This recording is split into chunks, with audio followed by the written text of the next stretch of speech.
wow, Hijack. I don't know what to think about this show because it's one of the most intense shows that I've seen in a very long time. I mean, it stars Idris Elba and many other people, but Idris Elba is the most notable star in the show. And it's basically, it blends thriller with political intrigue because it tackles the idea of a plane being hijacked by a group of very, very intelligent people who do things on the ground and do things within the plane, and how the countries would react to something like that.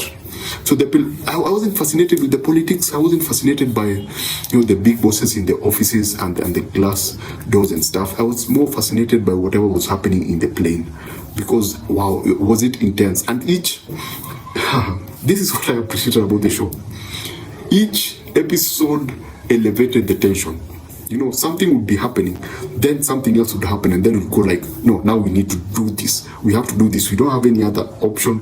We don't have any other choice. We gotta do this. But then something happens at the end of the show, and then the next episode, something else happens, and then it just keeps evolving, and the tension just keeps rising up to the last minute. And by that I mean up to the very last minute. I was on the edge of my seat with this particular show. In terms of they approached, when you hear that a show is going to tackle terrorism and it's going to tackle anything that falls around terrorism, you usually have a picture in your head.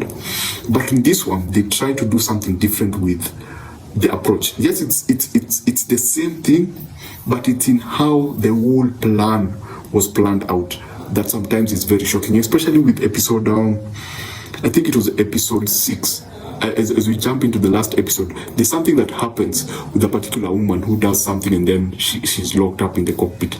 That came from absolutely nowhere. I didn't see that coming. No one thought that it was going to happen. No one suspected it. It just happened like that, and it was the end of episode 6, and we jump into episode 7. So things like that are the kind of things that kept me within the show. Everything else, when it came to the office politics and I don't know, the way a plane flies across a country. So when you fly across a country, the country people have to get in contact with the plane to establish that truly this is a passenger plane and it's not a plane that's going to do something stupid.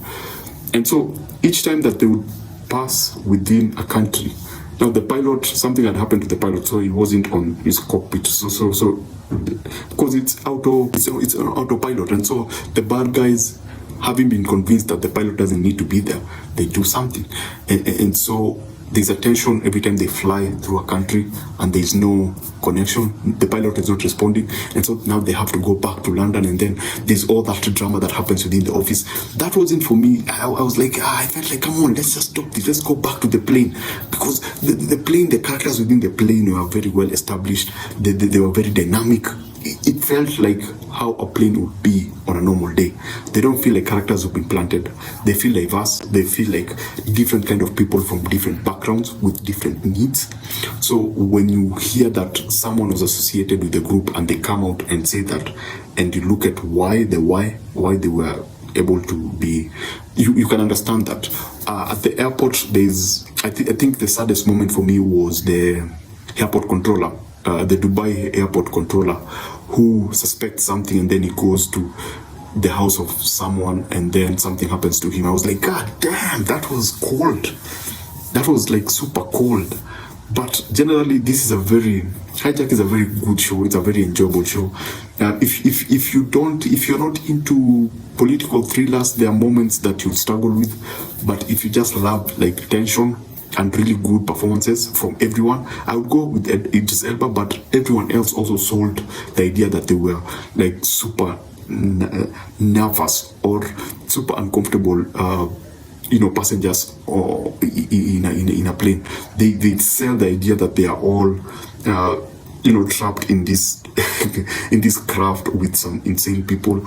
Apart from one actor, he was okay, but moments I was like, yo dude, yeah, there's a bit of acting. I can see you're acting, but generally everyone else is helping you elevate to your role. But when it comes to line delivery, sometimes I felt that this guy was, he was acting. But generally, it's a very awesome show. If you get the time, it's absolutely worth your time.